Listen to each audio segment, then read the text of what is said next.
Hello बच्चों, let's see this question. Question says that a sigma bond is formed by the overlapping of. कौन से overlapping से sigma bond बनता है? तो इसके पीछे की कंसेप्ट है, की कंसेप्ट दो है. whenever whenever orbitals approach each other, अगर कभी भी ऑर्बिटल्स अप्रोच करती हैं एक दूसरे को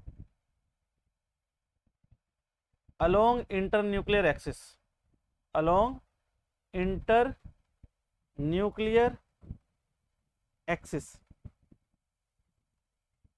they always forms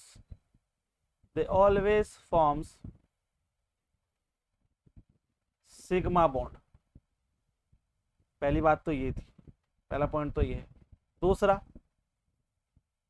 जो एस ऑर्बिटल है, एस ऑर्बिटल कभी भी सिग्मा मतलब एस ऑर्बिटल कभी भी पाई और डेल्टा बॉन्ड नहीं बनाती. Always forms sigma bond. तो यानी कि हम ये बात समझ गए भाई, एस किसी के साथ भी हो, एस एस के साथ हो, एस पी के साथ हो, एस डी के साथ हो, किसके साथ भी हो, सिग्मा बॉन्ड ही हमेशा बनेगा.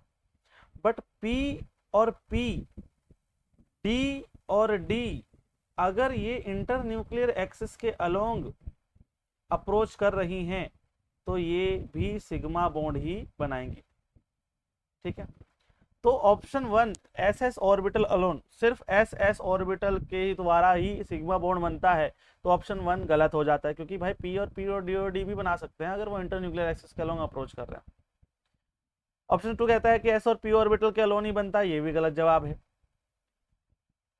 ऑप्शन थर्ड कहता है S S S P P P orbital along internuclear axis, तो ऑप्शन थर्ड सही है भाई, ऑप्शन थर्ड सही कहता है, क्योंकि इंटरन्यूक्लियर एक्सिस के अलोंग अगर आ रहे हैं ऑर्बिटल एक दूसरे को अप्रोच कर रहे हैं तो it will form sigma bond.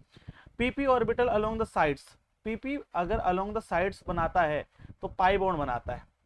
Option four में पाई बॉन्ड बनेगा अलोंग द साइड्स. ठीक है. तो ऑप्शन थर्ड इस क्वेश्चन का आंसर होगा ऑप्शन थर्ड. इंटरन्यूक्लियर एक्सिस के अलोंग अगर कोई भी ऑर्बिटल एक दूसरे को अप्रोच करती है तो वो सिग्मा बॉन्ड बनाती है. Okay, hope you understood it well. Good luck.